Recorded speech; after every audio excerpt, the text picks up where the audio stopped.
اب ہم آتے ہیں کہ میلاد النبی کی تاریخ کیا ہے. آپ کو ایک الگ سے صفحہ دیا گیا ہے، یہ ضمیمہ کے طور پر ہے، ایڈیشنل پیج ہے آپ کے لیے، کہ یہ جو جشن منایا جاتا ہے، میلاد النبی منائی جاتی ہے، تو یہ آیا کدھر سے اور کب آیا ہے؟ آپ کے پاس ہندی والوں کو بھی ہے، اردو والوں کو بھی ہے، دونوں کو ملے گا. بعض اوقات کوئی چیز الگ سے دینے سے اس کی اہمیت اور بڑھ جاتی ہے. زیادہ ان کو کچھ تو ہے اس میں. اس کی تاریخ کیا ہے ہم دیکھتے ہیں. سب سے پہلی بات تو یہ کہ جو اس کے منانے کے قائل ہیں انہوں نے اس بات کو تسلیم کیا ہے کہ اللہ کے نبی صلی اللہ علیہ وسلم کے زمانے میں، صحابہ کے زمانے میں، تابعین کے زمانے میں، تبع تابعین کے زمانے میں یہ چیز نہیں تھی. اللہ کے نبی صلی اللہ علیہ وسلم، صحابہ، تابعین، تبع تابعین، یہ تینوں دور ہیں، ان تینوں ادوار میں یہ عید نہیں تھی. اچانک یہ بعد میں آئی ہے، بہت لیٹ آئی ہے. بعض علماء نے اس کی تاریخ بیان کی ہے، جیسے سیوطی کے بارے میں یاد رکھیں، وہ اس کے منانے کے قائل ہیں. میں آخر میں اس پہ آؤں گا کہ کچھ لوگ، کچھ علماء کے نام ذکر کر کے کہتے ہیں یہ بھی اس کو بولتے ہیں منانا چاہیے، تو پھر کیوں نہیں منانے کا؟ تو ہم اس پر آخر میں گفتگو کریں گے. آخر میں مطلب جلدی آئیں گے اس پہ. سیوطی کہتے ہیں اس کے بارے میں، ان کی کتاب ہے جس میں انہوں نے اس کے بارے میں بات کی ہے.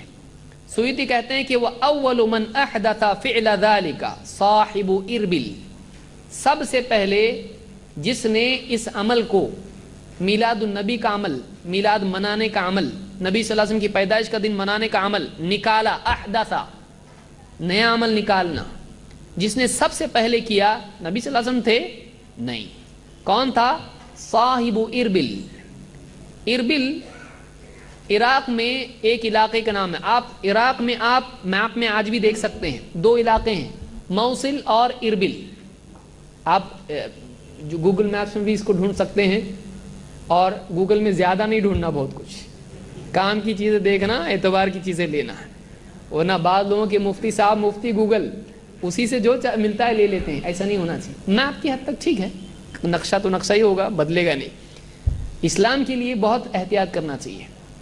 اس میں آپ عراق میں ایک دم نارتھ میں، ایک دم اوپر کے حصے میں آپ دیکھیں گے تو دو علاقے آپ کو دکھیں گے. میرے پاس ہے نقشہ، اس کا میں رکھا ہوں، سب آپ کو نہیں دیا ہوں، آپ کو ڈھونڈ سکتے ہیں اس کو. اس میں ایک علاقہ ہے موصل اور ایک ہے اربل. اس کو آپ انگلش میں اگر آپ گوگل میں کریں گے اربل، IRBIL، یا ER، بعض اس میں یہ بھی لکھا ہوا ہے نقشوں میں، ERBIL، اربل، اربل اس طرح سے. اور موصل MAUSIL ایکچولی ہونا چاہیے اس کی، لیکن اس میں موصل بھی لکھا ہے، موصل MOSUL. یہ دونوں علاقے عراق کے ہیں اور دونوں تقریباً قریب قریب ہیں، موصل اور اربل. کہتے ہیں وَأَوَّلُ مَنْ أَحْدَثَ فِعْلَ ذَلِكَ صَاحِبُ اربل، سب سے پہلے جس نے اس کو ایجاد کیا، گھڑا، وہ کون تھا؟ اربل والا، یعنی اربل کا حاکم. اربل کا حاکم الملک المظفر ابو سعید ککبری، یہ ترکی نام ہے. ککبری جو ہے یہ ترکی لقب ہے. اس کا نام کیا تھا؟ یعنی وہ الملک المظفر ابو سعید ککبری ابن زین الدین علی ابن بکتکین. یہ کیا ہے؟ یہ سب ترکی نام ہے. احد الملوک الامجاد والکبراء الاجواد، یہ بہت ہی شریف قسم کا، نیک دل، سخی انسان تھا. کیونکہ ایسے بھولے بھالے لوگ اسی چیزوں میں پڑتے ہیں. آدمی کو نیک ہونا کافی ہے؟ نیک ہونا کافی نہیں ہے، سمجھدار ہونا بھی ضروری ہے. کیونکہ نیکی کے ساتھ اگر سمجھداری نہ ہو تو آدمی اکثر گڑھے میں گرتا. اور تاریخ آپ اٹھا کے دیکھیے، اور اس سے پہلے جو آپ نے سنا نصارہ کا، کیوں کیے تھے انہوں نے یہ سب حرام اپنے اوپر؟ اچھے ارادے سے کیے تھے. تو نیک ارادہ ہونا یہ کافی نہیں ہے. انسان کا شریعت کا علم بھی اس کے پاس ہونا چاہیے، کیونکہ اکثر گمراہیاں اچھے ارادے سے غلط راستے پہ جانے سے پیدا ہو جاتی ہیں۔ جیسے میں نے شروع میں کہا تھا کہ کوئی آدمی نیک ارادے سے مسجد کے لیے سود کا پیسہ دے تو چلے گا نہیں، اس کو علم ہونا چاہیے بابا یہ پیسہ نہیں چلتا ادھر، بولے ایکسٹرا ہے نا، پیسہ تو پیسہ ہے۔ بہت سارے لوگ کیا بولتے ہیں پیسہ ہے، اس نے کیا بگاڑا تمہارا، تو پیسہ ہے لیکن وہ حرام ہے، جائز نہیں ہے۔ تو علم ہونا ضروری ہے، صرف نیک دل ہونا انسان کا، نیک ارادہ ہونا کافی نہیں ہے۔ تو یہ ایک نیک دل انسان تھا، حاکم تھا وہاں کا، اور بہت سخی تھا، بہت سخی تھا۔ اس نے اس کو شروع کیا ہے۔ یہ کب کا ہے؟ اس کی وفات 630 ہجری میں ہوئی ہے، یعنی یہ اس کا جو ٹائم ہے اللہ کے نبی صلی اللہ علیہ وسلم کے تقریباً 500 سال بعد کا ہے۔ 100 5 بار ایسا۔ ہماری عمر کتنی رہتی؟ تقریباً 40-50 میں چھٹی ہو جاتی ہے آدمی کی، تو ایسے کتنے سال نبی صلی اللہ علیہ وسلم کے بعد؟ 500 سال۔ تب تک بیچ میں نہیں تھا۔ سب سے پہلے کہاں نکلا ہے؟ معلوم ہے یہ بات کی چیز ہے، اللہ کے نبی صلی اللہ علیہ وسلم کے زمانے میں نہیں تھی۔ تو سب سے پہلے اس کو شروع کیا صاحب اربل نے، اور اس کا نام کیا ہے؟ ابو سعید ککبری، بعد میں کوکبری لکھا ہے، بعد میں ککبری لکھا ہے۔ تو مختلف، جو کہ نام دوسری زبان کا ہے، آپ انگلش میں بھی دیکھیں گے کیا حال ہوتا ہے جو دوسری زبانوں کے نام ہوتے ہیں ان کا۔ تو اس نے اس کو شروع کیا، اور الحاوی للفتاوی میں سیوطی نے اس کو ذکر کیا ہے۔ لیکن واقعی اس نے اس کو رائج کیا، اس کی شروعات کرنے والا ایک دوسرا تھا، یہ اربل کا تھا۔ اربل کے قریب میں ایک دوسرا علاقہ ہے، کیا نام اس کا؟ موصل۔ اس میں عمر ملا یا ملا عمر نام کا ایک آدمی تھا۔ اب ڈر جائیں گے نام سن کے، وہ دوسرے لوگ ہیں، یہ دوسرا آدمی ہے۔ عمر ملا نام کا ایک آدمی تھا۔ ابو شامہ کہتے ہیں اپنی کتاب الباعث علی انکار البدع والحوادث میں کہ وَكَانَ أَوَّلُ مَنْ فَعَلَ ذَلِكَ بِالْمَوْصِلِ الشیخ عمر ابن محمد الملا احد الصالحین المشہورین وَبِهِ اقتدى فی ذَلِكَ صاحب اربل وغیرہ رحمہم اللہ تعالی۔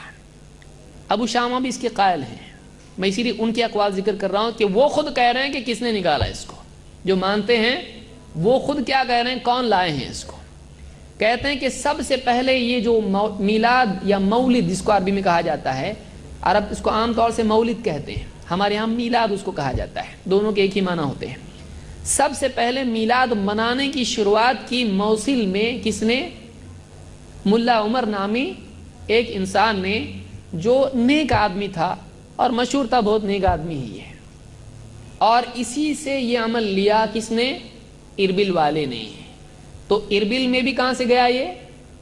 اس کو یاد رکھیے، ہسٹوریکل چیزیں آپ کو معلوم ہونا چاہیے، آیا کدھر سے یہ 500 سال بعد آیا ہے۔ تو کہتے ہیں کہ وَبِهِ اقتدى فِي ذَلِكَ صاحب اربل، صاحب اربل نے، ککبری نے بھی اس کو ملا عمر سے لیا ہے، اور اللہ ان سب پر رحم کرے، اس کی دعا ابو شامہ دے رہے ہیں، اللہ سب پہ رحم کرے، ہم کیا پرابلم ہے، لیکن بدعت پر اللہ رحم نہ کرے، ہاں بدعتی کو اللہ ہدایت دے دے۔ تو اس کتاب میں، یہ 2 کتابیں ہیں، ان میں ایک بات ہم کو معلوم ہوئی کہ اس کی جس کو آپ اوریجن کہیں گے، شروعات کہیں گے، وہ ہوئی ہے موصل میں، اور موصل سے اس کو لیا ہے صاحب اربل نے۔ کب؟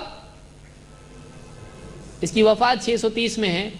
علماء نے کہا 6ٹھی صدی کے سیکنڈ ہاف میں، یعنی 550 کے بعد ہی کے پیریڈ میں یہ آیا ہے، یعنی 500 تک یہ چیز تھی امت میں نہیں۔ اتنے بڑے بڑے علماء، امام، قرآن و حدیث کا علم رکھنے والے صحابہ، تابعین، تبع تابعین، چاروں امام محدثین، امام بخاری، مسلم، ابو داؤد، ترمذی، نسائی، ابن ماجہ، امام احمد، کتنے لوگ ہیں، کون کون ہیں، انہوں نے منایا اس کو؟ ان کو محبت نہیں تھی اللہ کے نبی صلی اللہ علیہ وسلم سے، قرآن نہیں سمجھتا تھا ان کو، حدیث نہیں سمجھتی تھی ان کو، یعنی 500 سال تک امت میں تھا نہیں۔ نکالا تو کس نے نکالا اس کو؟ ملا عمر نامی آدمی، کون ہے؟ اس زمانے کا کوئی عالم ہے؟ ان کی کوئی کتاب آپ نے پڑھی؟ بخاری بھائی ملا عمر، کوئی ایسی پڑھی آپ؟ کوئی فیمس آدمی نہیں ہے، اس علاقے کا ایک آدمی تھا، اچھا آدمی تھا، ٹھیک ہے، نیک آدمی تھا، لیکن میں نے جیسے پہلے کہا صرف نیک ہونا کافی نہیں ہے، نیک ہونے کے ساتھ ساتھ کیا ہونا چاہیے؟ شریعت کا علم۔ ہم کو دین کے علم پر چلنے کے لیے کہا گیا ہے، یہ نہیں کہ کوئی نیک ہے تو جو بھی بولے اس کی بات مان لو۔ اسی لیے امام مسلم وغیرہ کا آپ مقدمہ پڑھیں، بولے بھالے لوگ ہی حدیث گھڑنے میں بہت آگے بڑھے ہیں کہ کسی طرح سے اللہ کے نبی پر جھوٹ بول دو لوگ عمل میں لگ جائیں گے، ایسے کتنے لوگ ہیں۔ بہرحال وہ ہم آگے الگ درس ہے ہمارا اس کا۔ تو یہاں پہ معلوم ہوا کہ میلاد منانا موصل سے شروع ہوا، لیکن کس میں؟ سنیوں میں، اہل سنت والجماعت میں، اس لیے کہ اس سے پہلے اس کی ابتدا ہوئی ہے شیعہ میں۔ بیسیکلی اس کو نکالنے والا کون ہے؟ سنی نہیں ہے، اس کو نکالنے والے شیعہ ہیں۔ آئیے میں آتا ہوں اس پہ بھی۔